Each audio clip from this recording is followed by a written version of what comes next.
These three mistakes are costing e-commerce brands millions of dollars in lost revenue. And the funny thing is, most e-commerce brands don't even realize that they're making these mistakes. In this video, I'm going to show you exactly what these mistakes are and how to fix them. If you're running an e-commerce brand, you know how important abandoned carts are for lost revenue. But here's the thing, most brands are actually making their abandoned carts worse without even realizing it. Over the past 3 years at the Gen Z Media, I've audited hundreds of abandoned cart flows and I keep seeing the same three mistakes being made. And if you fix these, you'll see an immediate uplift in conversion rates on your abandoned cart flow. Now it's time to dive in, but before we do that, make sure to subscribe so you keep getting email marketing strategies like this one. Now the first major mistake that brands run into in their abandoned cart flows is discounting in this flow way too early. And here's a scenario that we see all of the time. Someone visits the store, they add a product to the cart, and then boom, 20 minutes later, they get a 20% discount. But the thing is, a lot of people would have just been simply distracted. They could have had their doorbell ring. They could have got an email. They could have had a child crying. They could have had anything. So the key thing here is that these people are very, very close to making that purchase. They simply could have got distracted. So there's no real need to show away margin for no reason. Because by offering a discount straight away, you're eating into your margins. You're also training your customers to abandon carts on purpose so they get a discount the next time. And you can massively devalue your brand. Instead of discounting straight away, your first initial email should focus primarily on a friendly cart reminder, building trust through social proof, addressing common objections, and highlighting your value proposition. And what you can do is you can save those discounts for later on in the flow when price is probably the real objection. The second biggest mistake that I've seen brands make in an abandoned cart flow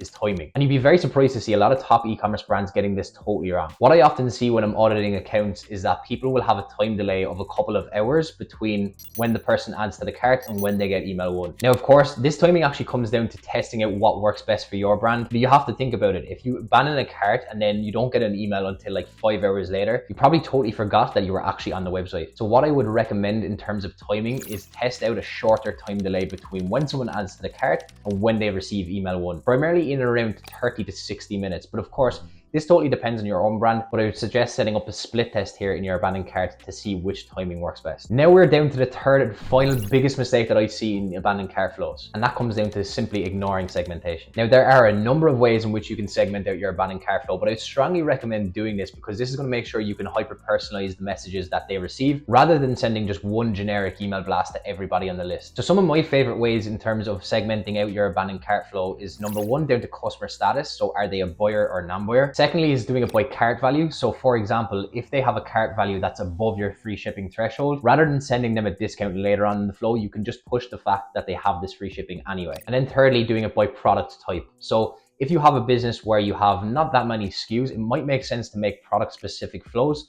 so that you're obviously dealing with the objections that the customer may have about those specific products. Now there you have it. They're the top three mistakes that I've seen in e-commerce brands abandoned cart flows, but it's all well and good and it's all theory at the moment. So what's going to be really important is that you actually put this stuff into practice and you have a clear action plan as to what to do right now. The first thing you want to do is audit your abandoned cart flow. You want to check discount timing, review the actual email content that you have and make sure that it overcomes objections, and also look for segmentation opportunities. Secondly, when it relates to the content itself, you have to remember in an abandoned cart flow, the reason why people are actually going through this primarily is the fact that they don't really trust the brand enough. So it's going to be incredibly important to plaster your emails with social proof, testimonials, customer success stories to build that trust up with the customer. What's also going to be really important here is that you have some risk reversal copy in the emails themselves. So for example, if you have a money back guarantee or you have fast shipping or you have some certain refund policy, you'll want to make sure that you're putting that into the email so customers are aware of that. Thirdly, you want to test your timing. So test the timing between when someone abandons the cart and when they get email one. We've seen massive results at our agency by doing some simple tests here by testing, for example, 30 minutes versus 60 minutes or maybe 60 minutes versus 2 hours. And finally, have a look and see if you can segment your flow based off of the customer status. So whether they're a purchaser or non-purchaser, whether they've bought a certain product, or whether their cart value is over a certain level and therefore they could apply for free shipping. Now there you have it. You have the top three mistakes for abandoned cart flows in e-commerce. You also have your action plan, but if you are looking for a dedicated team of retention marketing experts to come into your business and put in a bulletproof plan for 2025, click the link down below in the description and book in a chat with myself. And if you're not ready for that just yet, no problem. Click this video here to dive deeper into some more email marketing strategies like this one. And finally, don't forget to hit subscribe.